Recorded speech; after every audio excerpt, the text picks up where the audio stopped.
आप सभी का स्वागत करता हूं genius academic and competitive classes के इस ऑफिशियल यूट्यूब चैनल पर।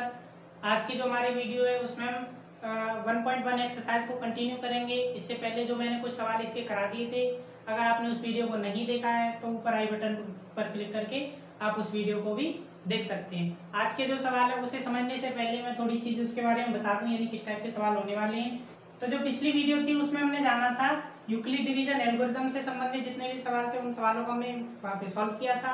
आइए उससे संबंधित जो आगे आने वाले सवाल हैं उनके बारे में भी जानते हैं। तो उन सवालों को जानने से पहले आपको एक चीज़ पता होनी चाहिए। मान लीजिए जैसे कि जो हमारी यूक्लिड डिवीजन एल्गोरिथम थी वो किस फॉर्म में थी, a = bq प्लस r की फॉर्म में, जहाँ पे आपका q कोशिएंट होता था, r रिमाइंडर होता था। ठीक है ना। अब ये जो आगे आने वाले सवाल है उनमें इसी मतलब एक्सप्रेशन का यूज करके हमें सवाल को प्रूव करना है, यानी हम कह सकते हैं ये क्या है, आपके यूक्लिड डिवीजन लेमा पर आधारित क्वेश्चन है। मैंने एक वर्ड पिछली बार यूज किया था, यूक्लिड डिवीजन एल्गोरिथम, है ना।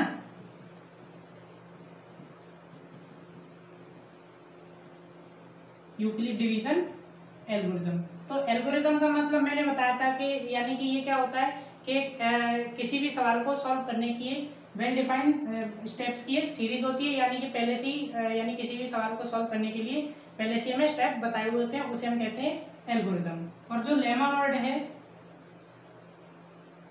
वो भी सेम मीनिंग निकालता है, बस थोड़ा सा इसमें अंतर होता है, उसे समझते हैं वो क्या।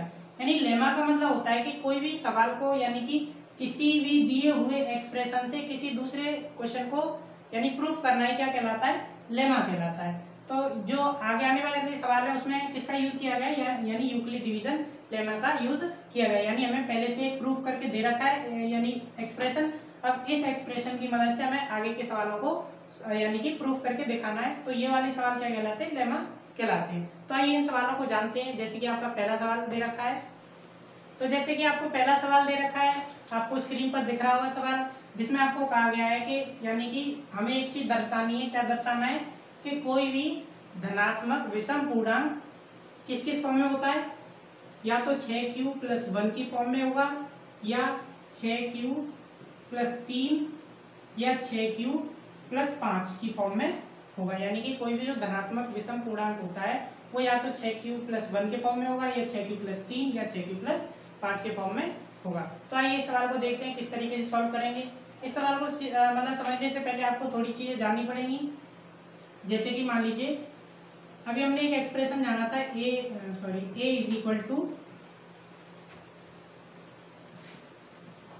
bq + r। ठीक है, तो यहाँ पे क्या होता है, मान लीजिए इसे एक एग्जांपल के थ्रू समझते हैं।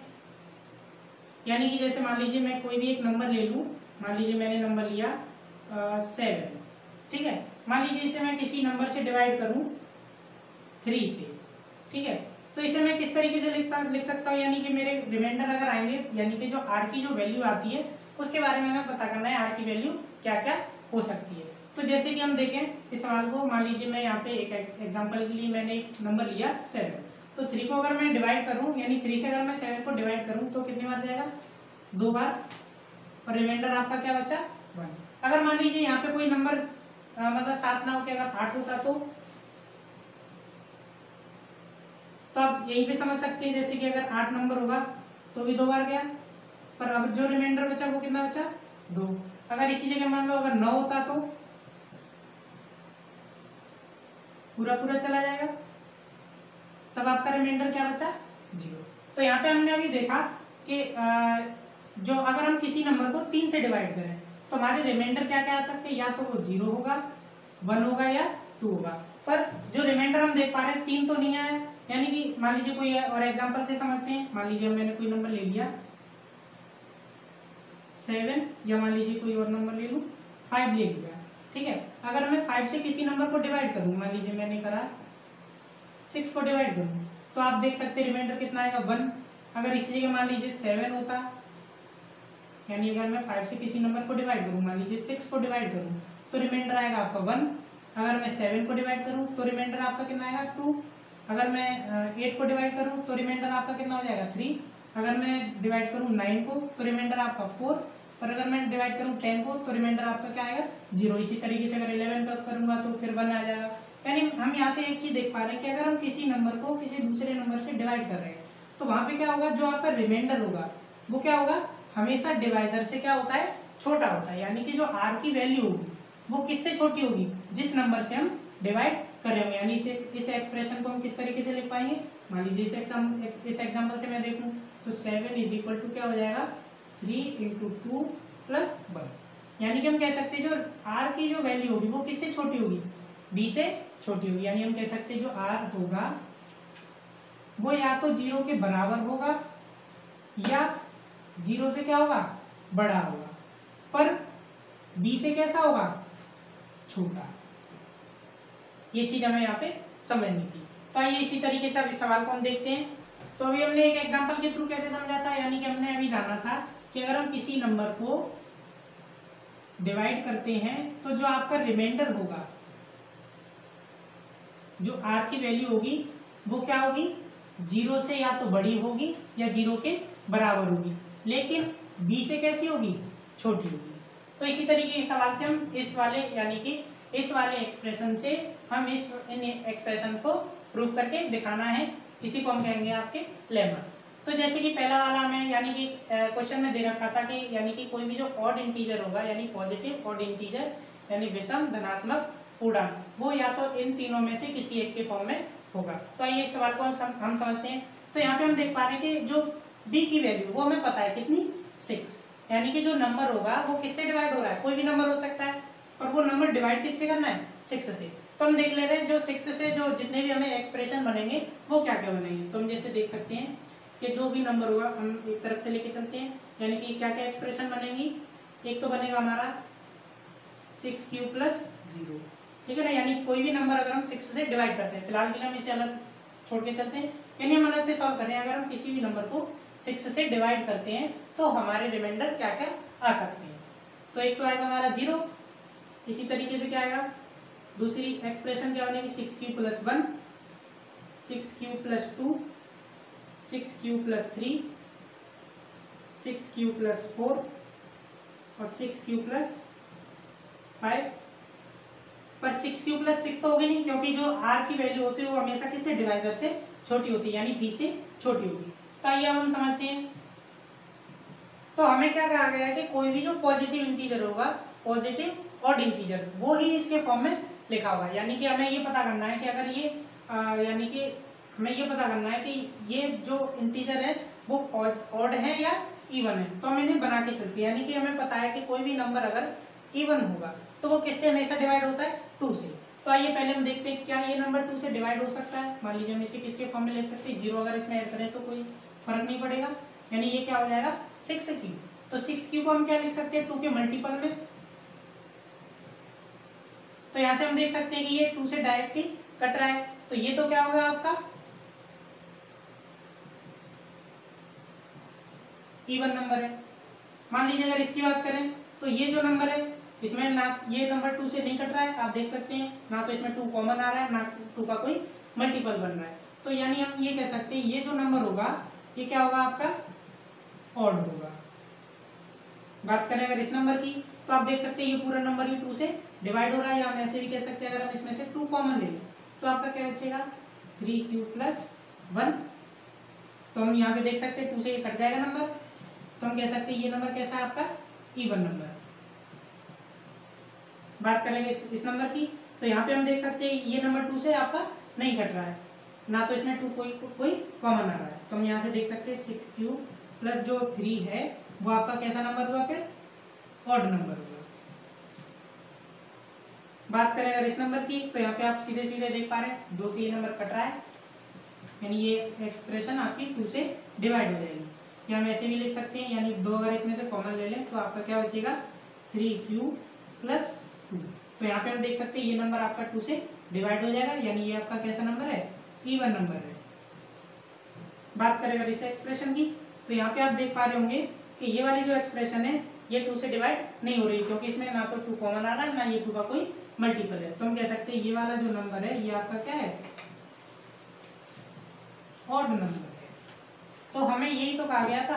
अब यहाँ से हम देख पा रहे हैं कि जितने भी ऑड नंबर है वो कौन कौन से बना, एक तो बना 6³ + 1, एक बना 6³ + 3 और एक बना 6³ + 5। तो यहाँ से हमें यही चीज प्रूव करनी थी कि कोई भी जो पॉजिटिव ऑड इंटीजर होगा, यानी हमने यहाँ पे देख सकते हैं 6 से डिविजिबल जितने भी पॉजिटिव ऑड इंटीजर हो सकते थे वो सारे नंबर हमने यहाँ पे लिए, पर उनमें से जब भी हमने देखा तो सारे नंबर किस तरीके से बने थे, यानी कि अगर पॉजिटिव ऑड इंटीजर की बात करें तो वो हमेशा किसके रूप में लिखा जाएगा, 6q+1, 6q+3 और 6q+5 की। अगर इवन नंबर की बात करते हैं तो वो आपका किस फॉर्म में बनता है, या तो 6q की फॉर्म में बनता है, या 6q+2 की, या 6q+4 की फॉर्म में आपका ये नंबर बनता है। तो यहाँ से हम देख सकते हैं कि अगर हमें कहा गया था इस सवाल में कि यानी कि कोई भी जो अगर पॉजिटिव ऑड इंटीजर होगा तो वो आपका किस फॉर्म में होगा, 6q+1, 6q+3 और 6q+5। यानी हम देख सकते हैं सारे नंबर ही ऑड है, तो हम यहाँ से कह सकते हैं कि ये सारे नंबर क्या होंगे, यानी पॉजिटिव ऑड इंटीजर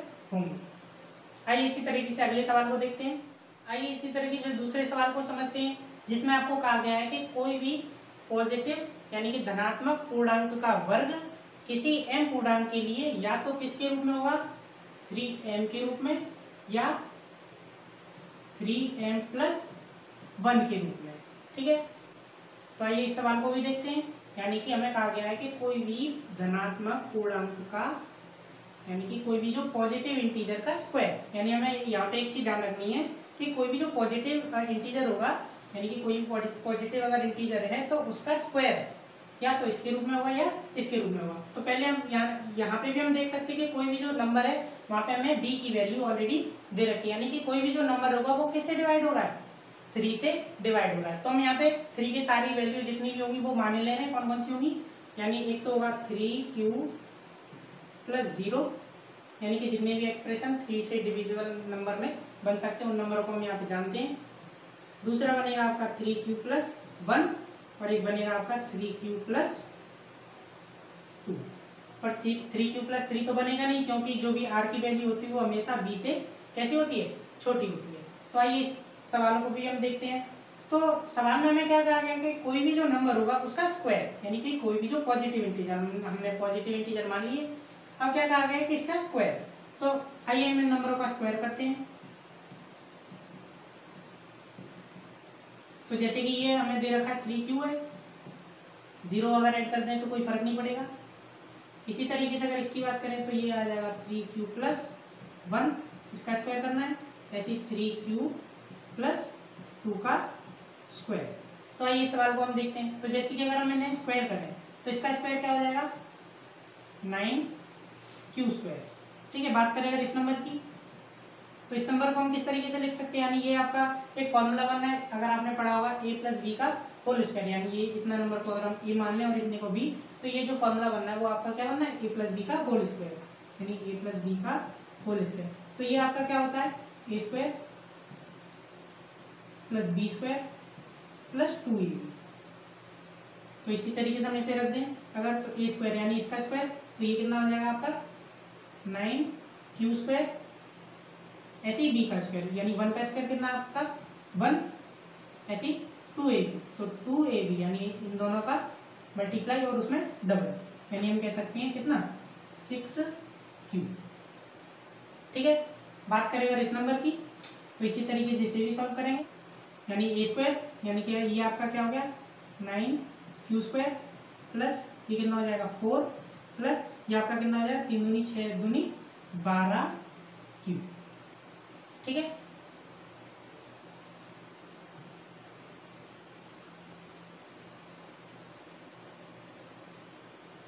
अब हमें क्या करना है कि हमें ये दिखाना है कि ये जितने भी एक्सप्रेशन हमें मिले हैं ये या तो 3m की फॉर्म में होंगे या 3m+1 की फॉर्म में होंगे। तो जैसे कि आप अगर इसकी बात करें इस नंबर की, तो हम देख सकते हैं कि इसे किस तरीके से हम लिख सकते हैं 3 × 3q²। ठीक है, तो अगर हम यहाँ पे अगर इतने पूरे वैल्यू को क्या मान लें, m मान लें, यानी अगर हम करें यानी लेट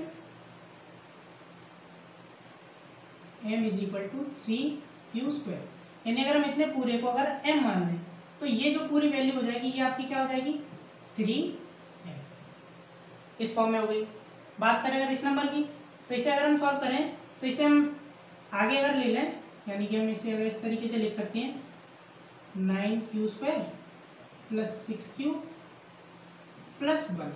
ठीक है, आप यहाँ से देख सकते हो कि यहाँ से 3 कॉमन आ रहा है इन दोनों में से, अगर हम इन दोनों में से 3 कॉमन ले लें तो अंदर आपका क्या बचेगा, एक तो बचेगा यहाँ पे 3q प्लस, और यहाँ पे कितना बचेगा 2, यानी 3q² और यहाँ पे 2q बचेगा प्लस 1।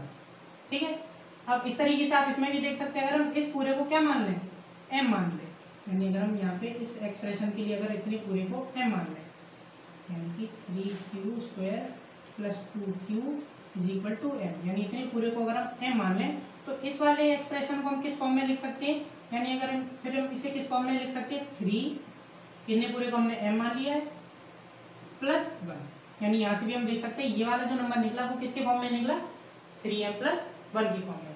बात करें अगर इस नंबर की तो इसी तरीके से इसे भी लिख सकते हैं, यानी कि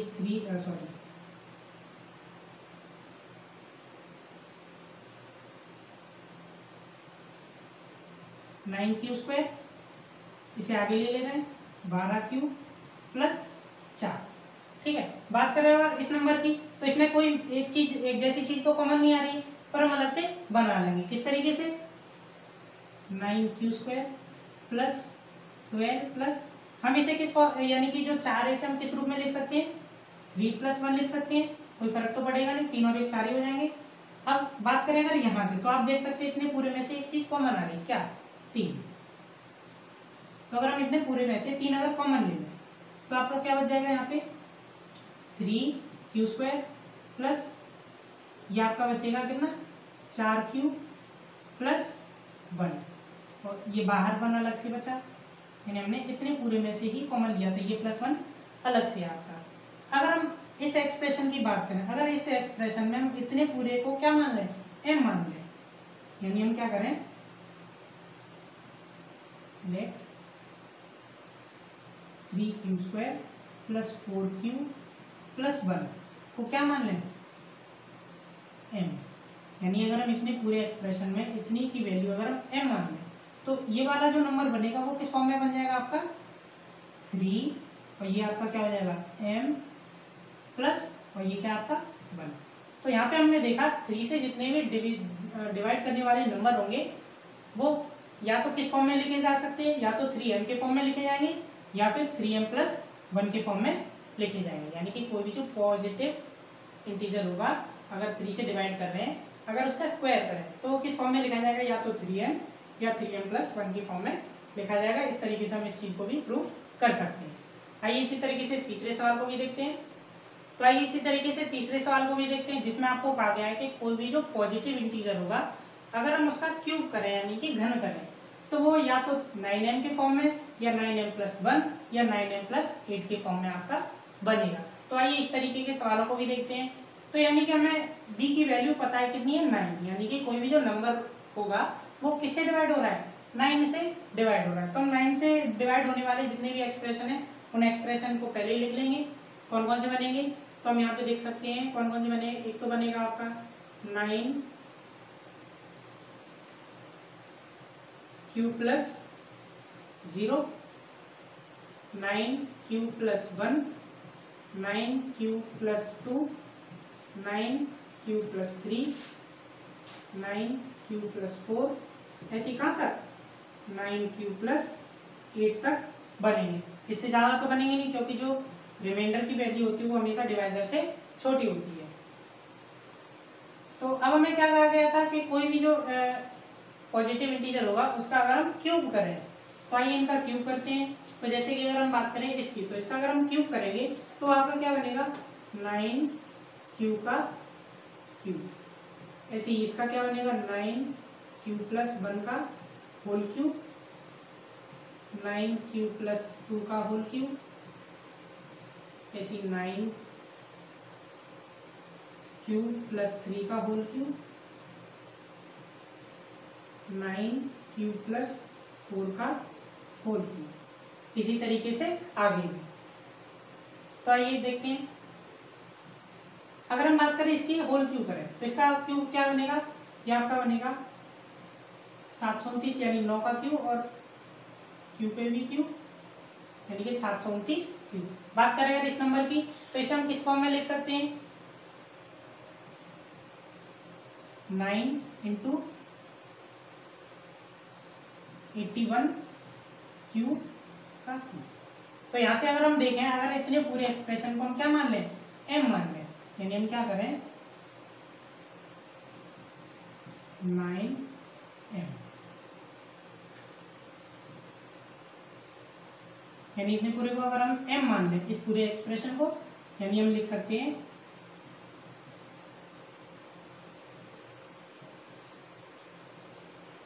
81 क्यू को हम क्या मान लें, m मान लें।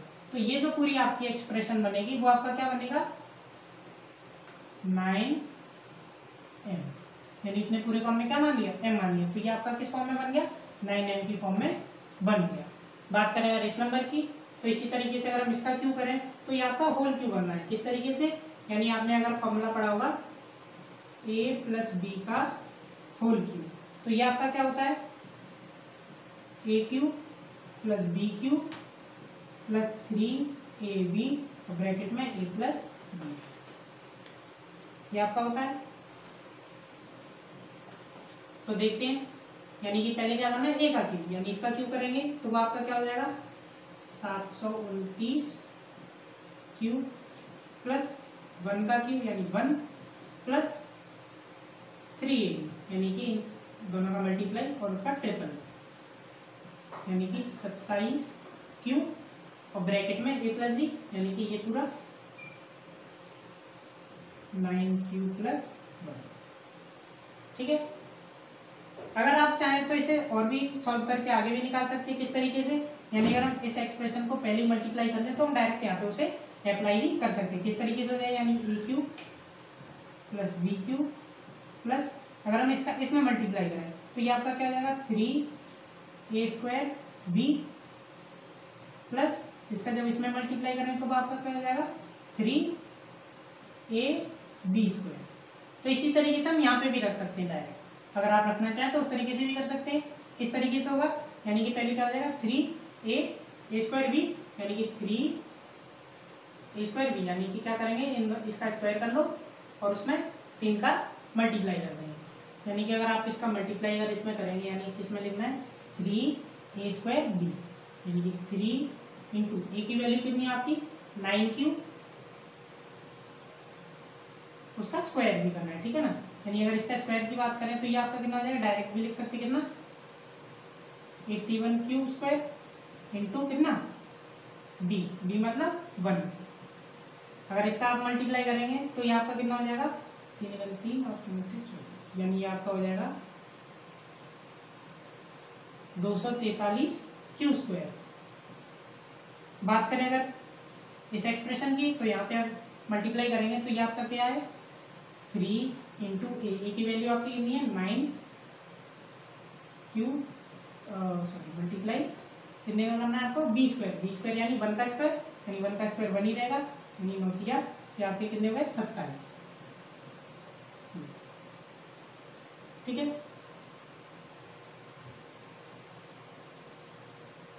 अब अगर इस एक्सप्रेशन की बात करें तो यहाँ पे आप देख सकते हैं, अगर हम इनको पास पास में लिख लें, यानी कि 729q plus 243q² plus 27q और प्लस ये 1 हमने लास्ट में लिख दिया। अब आप देख सकते हो यहाँ से कुछ चीज कॉमन आ रही, क्या 9। अगर हम यहाँ से 9 कॉमन ले लें तो देख सकते हैं यहाँ पे कितना बचेगा आपका 81 प्लस यहाँ पे अगर हम बात करें तो यहाँ पे कितना बचेगा 27q² प्लस यहाँ पे अगर हम बात करें तो यहाँ पे कितना बचेगा आपका 3q और प्लस 1। तो यहाँ पे भी आप देख पा रहे होंगे कि अगर हम इतने पूरे एक्सप्रेशन को क्या मान लें m मान लें, यानी कि 9, यानी ये जो पूरी एक्सप्रेशन है इसे हम क्या मान लें, इस पूरे एक्सप्रेशन को अगर हम क्या मान लें m, तो इस पूरे एक्सप्रेशन को हम क्या लिख सकते हैं 9m प्लस 1। ठीक है, इस तरीके से आप लिख सकते हो।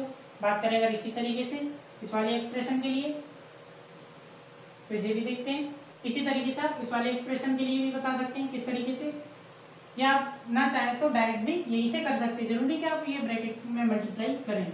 डायरेक्ट अगर देखना चाहें तो किस तरीके से होगा, तो यहाँ से अगर हम इसका क्यूब करेंगे तो 729q प्लस 4 प्लस 3ab, यानी कि 9 दूनी 18 तिया 36 क्यूब प्लस 9 क्यूब प्लस 2। ठीक है, अब इस एक्सप्रेशन के लिए हम अगर इसे पास में लिख लें, 4 को हम लास्ट में लिख दें तो किस तरीके से लिख सकते हैं, 729 क्यूब प्लस 36 क्यूब और 9 क्यूब प्लस 2 प्लस 4। अगर हम इस तरीके से यहाँ भी लिखना चाहें,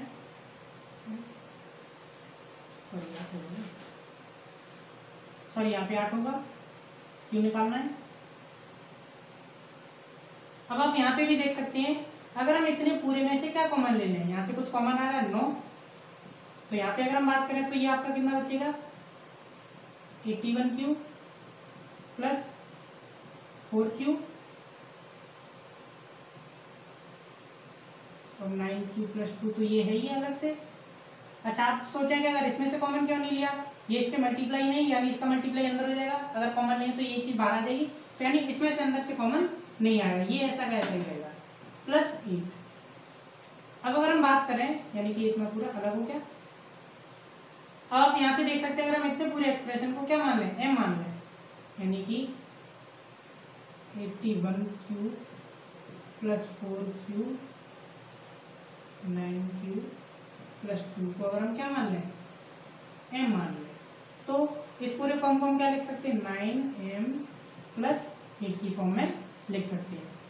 तो इस तरीके से आप आगे भी प्रूव कर सकते हैं, यानी कि अगर आप आगे भी सॉल्व करेंगे तो सभी की एक्सप्रेशन या तो 9m निकलेगी या 9m प्लस 1 या 9m प्लस 8। जरूरी नहीं कि आप पूरा सॉल्व करके दिखाएं, यानी कि इनमें से 2-3 एक्सप्रेशन आप सॉल्व करके दिखा देंगे, आगे भी इसी तरीके से आता जाएगा। आप चाहें तो 2-1 एक्स्ट्रा और करके अपनी तरफ से प्रैक्टिस कर सकते हैं। तो यहाँ पे हमारी वीडियो खत्म होती है। अगर वीडियो आपको पसंद आई हो तो वीडियो को लाइक करें, शेयर करें और कमेंट करें अगर आपको कोई डाउट रह गया हो तो। साथ ही साथ आप यदि हमारे चैनल पर नए हैं तो चैनल को सब्सक्राइब करें और बेल आइकन को प्रेस करें, ताकि जो भी हमारे चैनल पर नए नोटिफिकेशन होते हैं वो आपको सबसे पहले पहुंच जाए। और यदि आप हमारे फेसबुक पेज से नहीं जुड़े हैं तो वहाँ पे भी आप जाके जुड़ सकते हैं, डिस्क्रिप्शन में मैंने लिंक दे रखी है। और साथ ही साथ आप हमारे टेलीग्राम चैनल से भी जुड़ सकते हैं, जहाँ पे हम हर वीडियो के आपको PDF नोट्स प्रोवाइड करा देते हैं। अगली जो वीडियो होगी उसमें हम एक्सरसाइज 1.2 के बारे में डिस्कस करेंगे। अगर आपने एक्सरसाइज 1.1 की जो पिछली वीडियो थी जिसमें हमने यूक्लिड डिवीजन एल्गोरिदम के बारे में बताया था, अगर आपने उस वीडियो को नहीं देखा है तो आपके राइट साइड में एक वीडियो आ रही होगी, उस पर क्लिक करके आप उस वीडियो को देख सकते हैं। या अगर आपको मैथ की सारी वीडियो देखनी है तो आप नीचे प्लेलिस्ट आ रही होगी, उस पर क्लिक करके आप उन सारी वीडियो को देख सकते हैं। तो मिलते हैं नेक्स्ट वीडियो में, तब तक के लिए good bye, take care, thanks for watching.